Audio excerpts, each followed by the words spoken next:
إذا كنت من الأشخاص اللي بتحس بقلق وتوتر لما بتدخل في أي نقاش، أو مثلا بتحس بضيق أو حتى رعشة في صوتك لما بتيجي تتكلم، هل بتحس إنك مش عارف تعبر عن رأيك بشكل واضح؟ أو إنك مثلا ممكن تكون بتتشتت لما حد بيوجه لك سؤال صعب؟ لو الإجابة أيوة، عاوزك تعرف إنك مش لوحدك في الموضوع دوت، لأن في كتير مننا بيواجهوا المشاعر ديت. لكن الخبر الحلو إنك تقدر تتخطى كل دوت وتخوض أي نقاش بثقة وهدوء. عاوزك تتخيل معايا إنك مثلا واقف قدام مجموعة من الناس وكلهم بيسألوك أسئلة صعبة. قلبك بيضرب بسرعة، ايدك بترتعش، وكأنك في امتحان مش عارف اي اجابة. دي مشاعر طبيعية، لكنها مش معناها انك شخص ضعيف. دي فرصة علشان تتعلم ازاي تتحكم في توترك وتخرج من اي نقاش وانت فخور بنفسك. عاوزك تفهم ان النقاش ده مش معركة، ومش لازم يكون فيها واحد فايز وواحد خاسر زي ما الناس بتكون متخيلة. النقاش ده عبارة عن حركة، كل حاجة فيها ليها معنى، وكل قرار بيعتمد على فهمك للي قدامك. لما بتدخل في نقاش، ما تحاولش تكسب، لكن حاول تفهم. لأن النقاش الناجح هو اللي بيخلي الطرفين يخرجوا منه وهم فاهمين بعض حتى لو ما كانوش متفقين.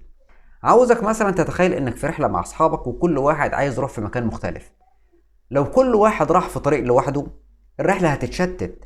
لكن لو اتفقتم كده مع بعض على انكم تزوروا كل الاماكن بالترتيب، الرحلة هتبقى ممتعة، وهيكون كل واحد فيكم مستمتع بالمكان اللي هو انتوا زرتوه مع بعض. النقاش كده برضه، لما بتتفاهموا مع بعض النتيجة بتكون افضل للكل.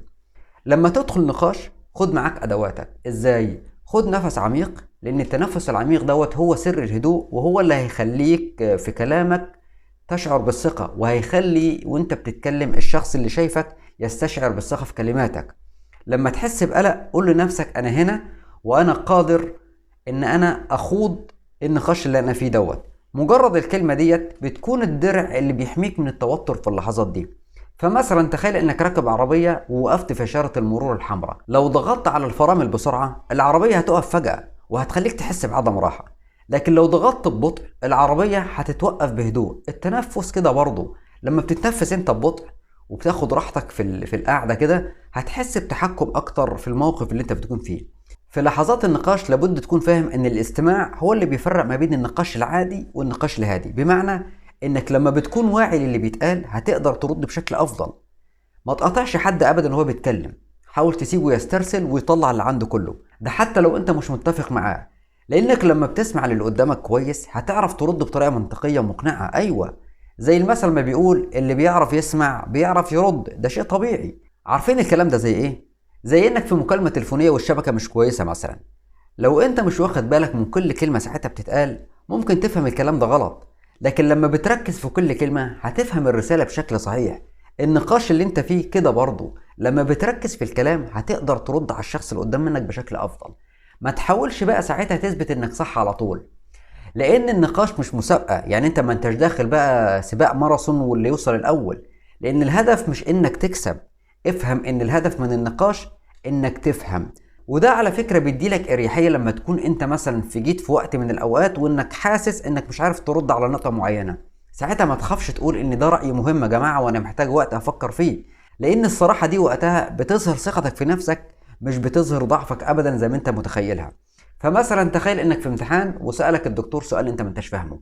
لو حاولت تلف وتدور بقى وتعمل لي شوية حركات، الدكتور هيعرف انك ما انتش فاهم.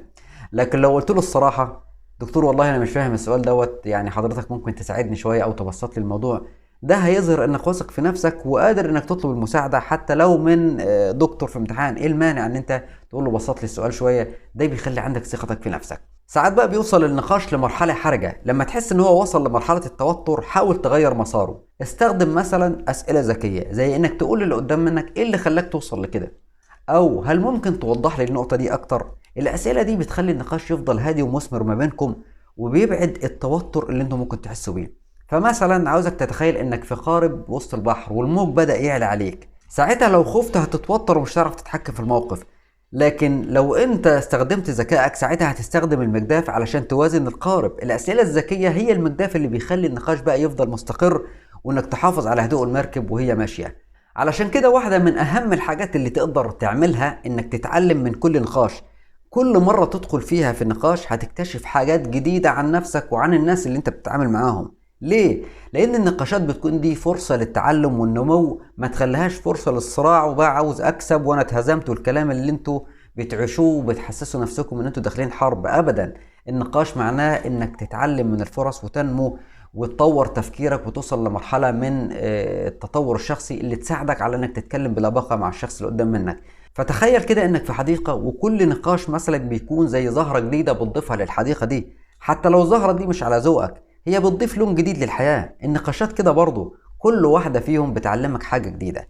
في النهاية عاوزك تكون فاهم ان النقاش الناجح هو اللي بيخلي الطرفين يحسوا بالاحترام والتقدير.